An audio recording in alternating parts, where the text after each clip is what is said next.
இது அப்படியே கொஞ்சம் இட்லியை பிச்சு இந்த குருமால தொட்டு அப்படியே சாப்பிட்டோம்னா அவ்வளோ டேஸ்டியாக சூப்பராக இருக்கும்.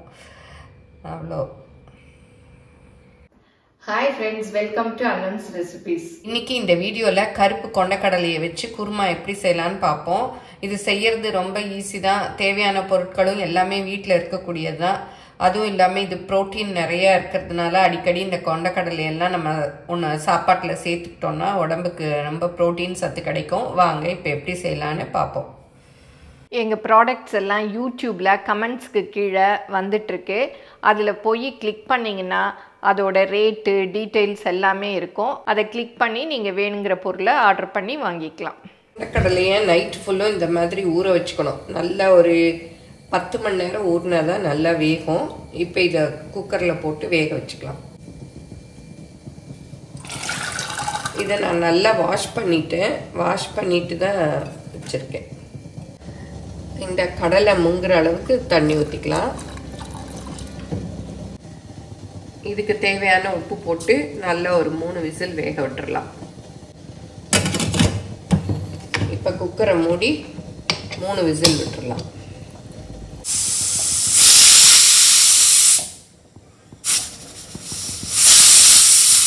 இப்போ 4 விசில் வந்துருச்சு. அடுப்பு ஆஃப் பண்ணிடுறேன். இப்போ திறந்து பார்க்கலாம்.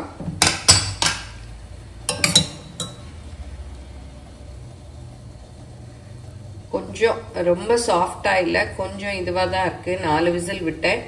இன்னும் கூட ஒரு 2 விசில் விட்டுக்கலாம். சூடாக தான் இருக்குது. அப்படியே நம்ம மூடி 2 விசில் விட்டுக்கலாம். இப்போ திறந்து பார்க்கலாம்.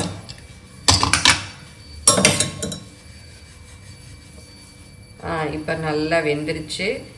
ஒரு 6 விசில் விட்டால் தான் நல்லா வேகுது. பாருங்கள், நல்லா மாவாக வெந்துருச்சு. இந்த மசாலா வதக்கிறதுக்கு கொஞ்சமாக எண்ணெய் ஊற்றிக்கலாம். இதில் இந்த சின்ன வெங்காயம், பூண்டு, இஞ்சி, முந்திரி பருப்பு, கொஞ்சம் சோம்பு ஒரு டீஸ்பூன் அளவு போட்டுக்கலாம். அப்புறம் கசகசா கொஞ்சம், அதுவும் ஒரு டீஸ்பூன் அளவு.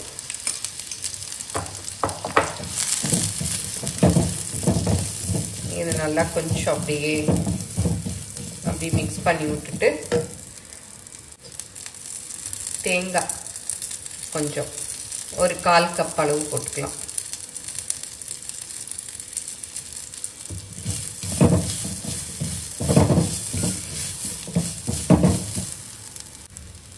தக்காளி ஒன்று. தக்காளி அரைச்சி போட்டுட்டோம்னா அது மிக்ஸ் ஆகியிருக்கும். இல்லை நீங்கள் நறுக்கி போடுறதுனாலும் போட்டுக்கலாம். நல்லா வதக்கிக்கணும். ஒரு 2 ஸ்பூன் கறி மசாலா பொடி. கறி மசாலா பொடி இல்லைன்னா நீங்கள் மல்லிப்பொடி, மிளகாப்பொடி அதெல்லாம் மிக்ஸ் பண்ணி போட்டுக்கலாம். இப்போ அடுப்பை ஆஃப் பண்ணிடலாம்.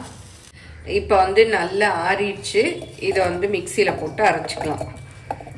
போட்டு கொஞ்சமாக தண்ணி ஊற்றி நல்லா பேஸ்ட்டாக அரைச்சிக்கலாம். இதை நல்லா அப்படியே இதையும் அப்படியே கழுவிட்டு ஊற்றிக்கலாம். இப்போ மசாலா அரைச்சாச்சு. இதில் ஒரு 2 டீஸ்பூன் to 3 டீஸ்பூன் அளவு எண்ணெய் ஊற்றிக்கலாம். தாளிக்கிறதுக்கெல்லாம் எதுவும் வேணாம். சோம்பெல்லாமே போட்டு அரைச்சிட்டோம், அதனால ஒன்றும் வேண்டாம். வெங்காயம் மாத்திரம் போட்டுக்கிறேன். இந்த மாதிரி பொடியாக நறுக்கி. சின்ன வெங்காயம் போடுறதுனால நீங்கள் போட்டுக்கலாம். நான் பெரிய வெங்காயம் போட்டிருக்கேன். அப்புறம் கருவேப்பிலை கொஞ்சம்,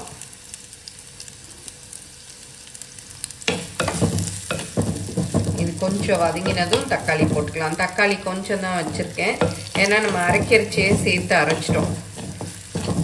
அதனால இது கொஞ்சமாக பொடியாக நறுக்கிக்கங்க, அப்போ தான் சேர்ந்த மாதிரி இருக்கும். வெங்காயம் நல்லா வதங்கிடுச்சு, தக்காளியும் போட்டுக்கலாம்.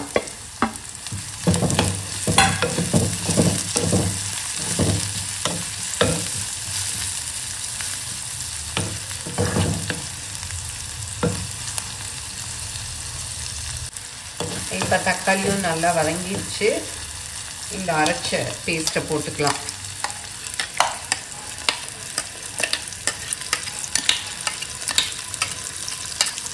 மிக்ஸியும் நல்லா தண்ணி ஊற்றி கழுவி ஊற்றிக்கலாம்.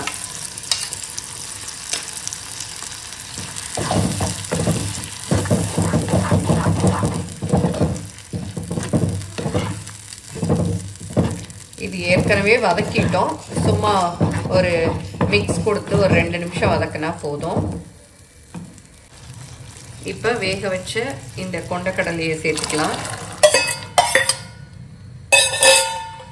அந்த தண்ணியோட தான் சேர்க்குறேன். கொண்டக்கடலையில் நம்ம உப்பு போட்டிருக்கோம், அதனால இந்த மசாலாக்கு மாத்திரம் நம்ம உப்பு போட்டுக்கணும். கொண்டக்கடலையில் ஏற்கனவே உப்பு போட்டிருக்கோம், அதனால உப்பு கொஞ்சம் டெஸ்ட் பண்ணி பார்த்துட்டு நீங்கள் போட்டுக்கோங்க. இவ்வளோ உப்பு போடுறேன், ஏன்னா கொஞ்சம் தான் பத்தாத மாதிரி இருக்குது. இதை அப்படியே நல்லா கொதிக்க விடலாம். மிக்ஸியும் கழுவி அப்படியே ஊற்றிக்கலாம். என்னோட கறி மசாலாவில் வந்து பட்டை அதெல்லாம் சேர்த்து அரைச்சிருக்கிறதுனால நான் அதெல்லாம் போடலை. நீங்கள் வேணும்னா வதக்கரிச்சியே பட்டை, ஒரு ஏலக்காய், கிராம்பு அதெல்லாம் போட்டு வதக்கிக்கலாம். நான் அந்த கறி மசாலாவில் எல்லாம் சேர்ந்துருக்கிறதுனால அதெல்லாம் போடலை. மிக்ஸ் பண்ணி விட்டுட்டு மூடியால் மூடி அப்படியே நல்லா கொதிக்க விட்டுறலாம். நீங்களும் சுவையாக சமைக்கணுமா? எங்கள் மசாலா பொடிகளை யூஸ் பண்ணி பாருங்கள். அதெல்லாம் வாங்கணுன்னா ஸ்க்ரீனில் வர்ற வெப்சைட்டுக்கும் வாட்ஸ்அப் நம்பருக்கும் போய் ஆர்டர் பண்ணிங்கன்னா நீங்கள் வேணுங்கிறத வாங்கிக்கலாம். இப்போ திறந்து பார்க்கலாம். பாருங்கள், நல்லா கொதி வருது. இந்த மசாலாலாம் வந்து இந்த கொண்டக்கடலையில் நல்லா சேரணும், அந்த அளவுக்கு கொதிக்க விடணும். இப்போ நல்லா திறந்தே கொதிக்க விட்டுறலாம். நல்லா ஃப்ரெஷ்ஷாக கொத்தமல்லி கொஞ்சம் அப்படியே தூவிக்கலாம்.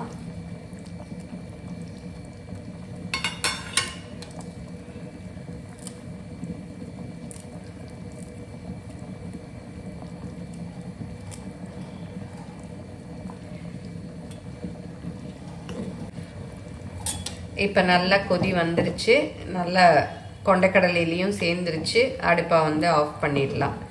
ஏன்னா அப்புறம் ரொம்ப கொதிக்க விட்டோன்னா அந்த கிரேவிலாம் ரொம்ப திக்காக வந்துடும்.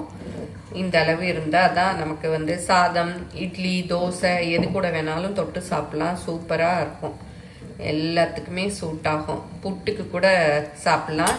நான் இந்த கடலையை வச்சு புட்டுக்கு கடலைக்கறி கூட ஏற்கனவே செஞ்சு வீடியோ அப்லோட் பண்ணியிருக்கேன். அது வேணாலும் நான் லிங்க் கீழே டிஸ்கிரிப்ஷனில் கொடுக்குறேன், செக் பண்ணிக்கோங்க. இந்த கடலையை வச்சு கடலைக்கறி கேரளா ஸ்டைலில். இப்போ கொண்டக்கடலை குருமா பாருங்கள், ரொம்ப ஈஸியாக ரெடி ஆகிடுச்சு.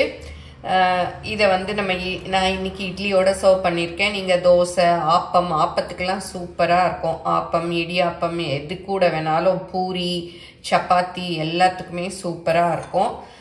இந்த கொண்டக்கடலை வந்து புரோட்டீன் நிறைய இருக்குது, அதனால குழந்தைகளுக்கு இந்த மாதிரி அடிக்கடி செஞ்சு கொடுத்தா நல்லா விரும்பி சாப்பிடுவாங்க. ஏன் பெரியவங்களுமே சாப்பிடுவாங்க. நான் வந்து ஏற்கனவே இதில் வந்து கடலைக்கறியெல்லாம் கூட செஞ்சு கேரளா ஸ்டைலில் வீடியோ அப்லோட் பண்ணியிருக்கேன். இதை வந்து நான் இன்னைக்கு சின்ன கொண்டக்கடலை கருப்பு இருக்கு இல்லையா, அதில் செஞ்சுருக்கேன். நீங்கள் பெரிய கொண்டக்கடலையிலையும் செய்யலாம். இப்போ நிறைய கலர், க்ரீன் கலர் எல்லாத்துலேயும் வருது, எதில் வேணாலும் செய்யலாம். இதை வந்து அப்படியே சாதத்துக்கு கூட தொட்டு சாப்பிட்லாம், ரொம்ப நல்லா இருக்கும். எல்லாத்துக்கும் மேட்ச் ஆகும். இது எல்லாரும் செஞ்சு பாருங்கள், எப்படி வந்ததுன்னு உங்கள் கமெண்ட்ஸை சொல்லுங்கள். பிடிச்சிருந்தா லைக் பண்ணுங்கள். எங்கள் சேனலை மறக்காமல் சப்ஸ்கிரைப் பண்ணுங்கள். ஃபேஸ்புக், இன்ஸ்டாகிராமில் அனன்ஸ் ரெசிபீஸை ஃபாலோ பண்ணுங்கள். தேங்க்யூ.